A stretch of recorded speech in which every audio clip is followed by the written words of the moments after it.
to the country's security.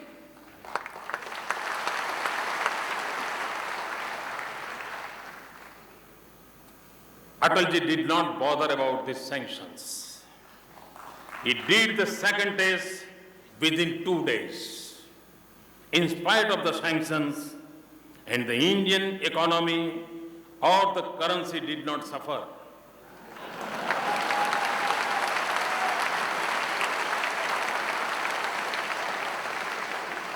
Today our rupee is in ICU.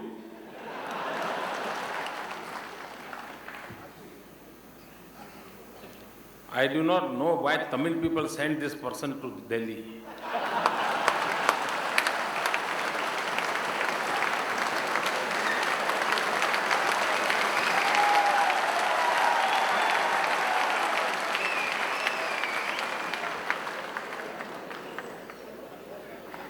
Friends, currency did not suffer. Inflation was under control. During Atalji's regime, price rise was not an issue at all. The price rise was under control. Though it was also a time of natural calamities like droughts and cyclone. We must remember those periods. At the same time, he also committed to the world for no first use of nuclear weapons. Here it shows the Shakti Upasak and Shanti Upasak. And this is not a small decision. Yes, I have, but no first use. And it requires a courage to take this type of such a bold decision. And he did it. He was able to immediately convince the countries like Japan. We know Japan is very, very sensitive as far as nuclear weapons are concerned. But it was Atalji who could convince even Japan. That shows political will. That was the success of diplomacy. Atalji could do this because within the country he had full confidence and support of the people. This is what is required when we talk of strategic interests. Unless and until you don't get the support from the people, simply you are a Prime Minister, you cannot do anything.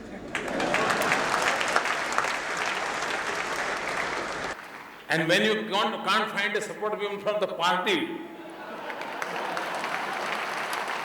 and we are the sufferer.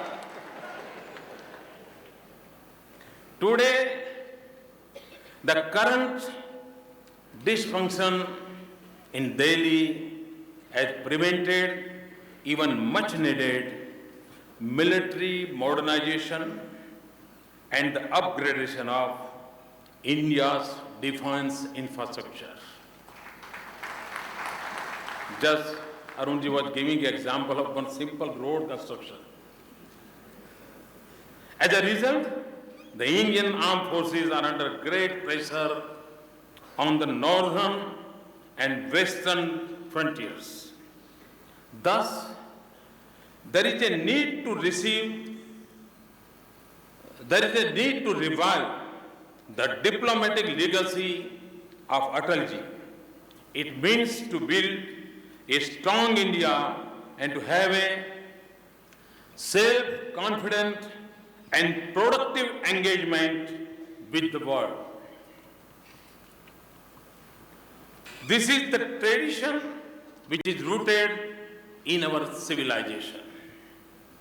It is reflected by Buddhist teachers, Hindu priests, Chola sailors, and Gujarati traders who connected India to the world in the past millennia. Here, terrorism deserves a special mention. No country has suffered more in recent times than India. It is central to our foreign policy as terrorism is driven from abroad. Atalji was able to make terrorism an issue in the international forums. Countries supporting terrorism were isolated for the first time. मित्रों, जब हम NDA regime के समय की foreign policy की चर्चा करते हैं तब एक बात बहुत उभर करके सामने आती है। पिछले 50 साल में सभी इंटरनेशनल फोरम में पाकिस्तान कश्मीर के मुद्दे को सेंटर स्टेज लाने का हमेशा ही वो सफल रहता है। पहली बार अटल जी ने इंटरनेशनल फोरम में टेररिज्म इश्यू को सेंटर स्टेज में लाया। And because of that reason those who believe in a humanity they came under one umbrella. Those who were supporting terrorism, those countries were isolated. The world was divided into two parts, anti-terrorists and pro-humanity. And this was the greatest achievement done by India.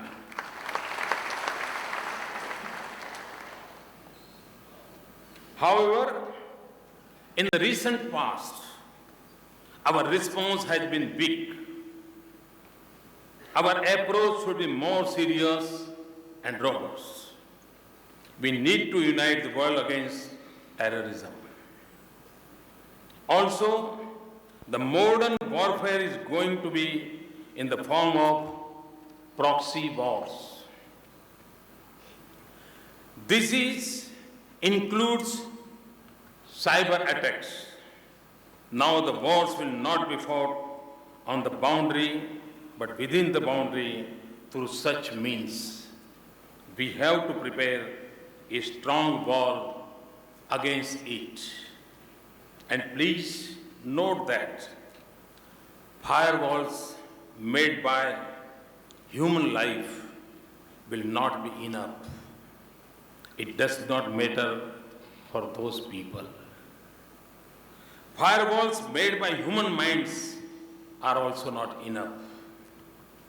Their minds are more ugly and more faster. What we need is the walls made up of human hearts against such crimes and attacks. And this is where India's strength lies.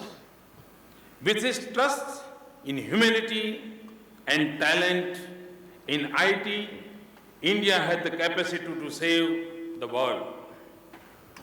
Friends, business and commerce is going to be very, very important.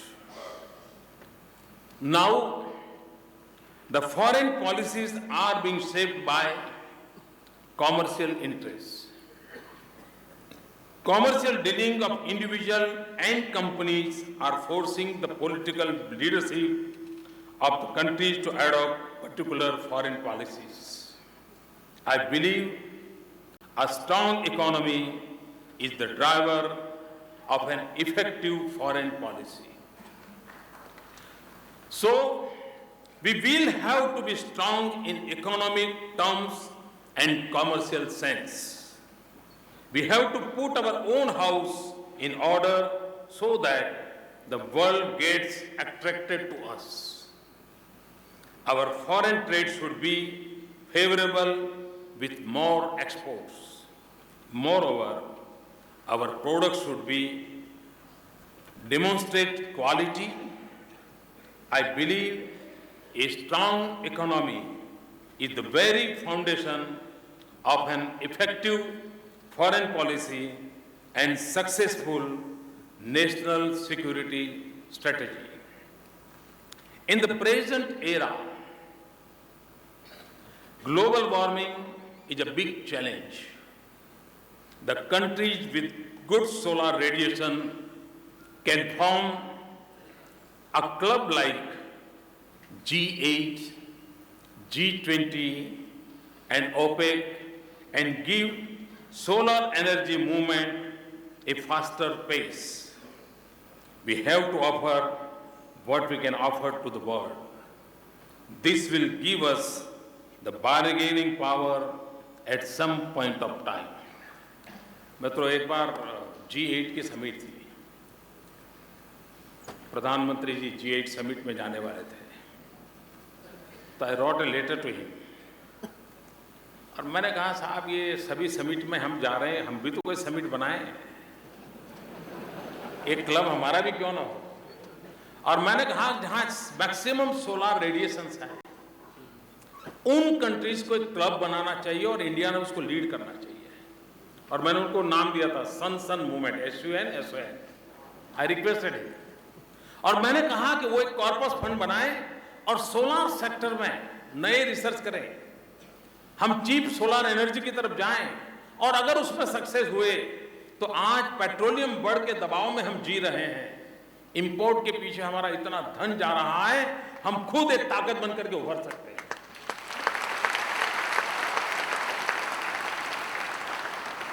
लेकिन आप जानते हैं क्या हुआ होगा? अब देश जान गया है, सबको पता है क्या होता है। The last point which I consider very important in today's scenario is what we can give to the world. मित्रों, एक बात माननी पड़ेगी, दुनिया को अगर लगता है कि हिंदुस्तान से हमारा कोई फायदा है, तभी तो दुनिया हमारी तरफ मुड़ती है। और ये दुनिया के संबंधों का बड़ा सीधा सीधा हिसाब है। Friends, we are living in a time when relationships are based on give and take. So we have to think how we can be useful to the world. How can we create an India where the world is forced to come to us? India to have prominence in the global affairs is to create institutions and intellectual property. This would be our soft power. In ancient time, we know that Nalanda, Takshashila, and Vallavi were such examples. Today, many countries are using India's medical facilities. Medical tourism to India must be promoted. Indian yoga, our Ayurveda, and our holistic healthcare are our old strength. Similarly, our old heritage is a strong power. Places like Varanasi can influence anyone if placed and projected properly. We'll all know that tourism is a huge economic activity in the present age. मित्र, दुनिया में माना जाता है कि करीब $3 trillion का business tourism का उसका आकलन हो रहा है।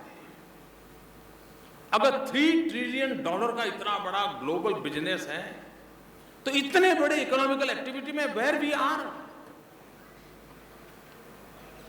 और इसलिए मैं कहता हूं जब इंडिया एंड वर्ल्ड की बात करते हैं तो टूरिज्म में भी दुनिया को जोड़ने की बहुत बड़ी ताकत होती है। Moreover, it promotes understanding among people and nations. And Mitro, this is my conviction that terrorism divides, tourism unites.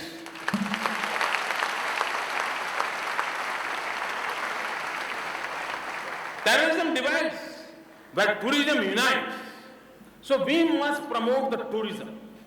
And as far as investment is concerned, with the minimum investment, you can get maximum job in the tourism sector. It's the most economical activity. In addition to our old heritage, even our present strength can be used strongly to increase our influence. With our youth power, we can service the whole world. Our IT professionals are known world over. Our sports can create networks for international dealings. Our doctors, teachers, and nurses are another force. They are all carriers of our soft power. We should engage them in a meaningful manner. Friends, we are a large country with almost 1/6 of the global population. The question which comes to my mind, how can we be in such a pitiable condition? You have to make efforts for that. And you will agree with me that Congress traditionally and the UPA recently have made efforts in that direction. When we are attacked, only statements are made. Our soldiers are beheaded. Only press notes are considered enough. मतलब कभी भी किसी को भी आश्चर्य होता है, China घुस जाए, हम देखते हैं, हम देखेंगे, पाकिस्तान हमारे जवानों के सर काट लें, अब आगे होगा तो देखेंगे, फिर गोली मार करके मार दें तो फिर चुप हो जाते हैं। मित्रों, देश के किसी भी व्यक्ति को ये भरोसा नहीं हो रहा है कि आखिरकार ये देश किसके भरोसे चलेगा। There is a tension among the people of this country. इतना ही नहीं, there are so many issues with neighbors. You see, like the arrest of our fishermen.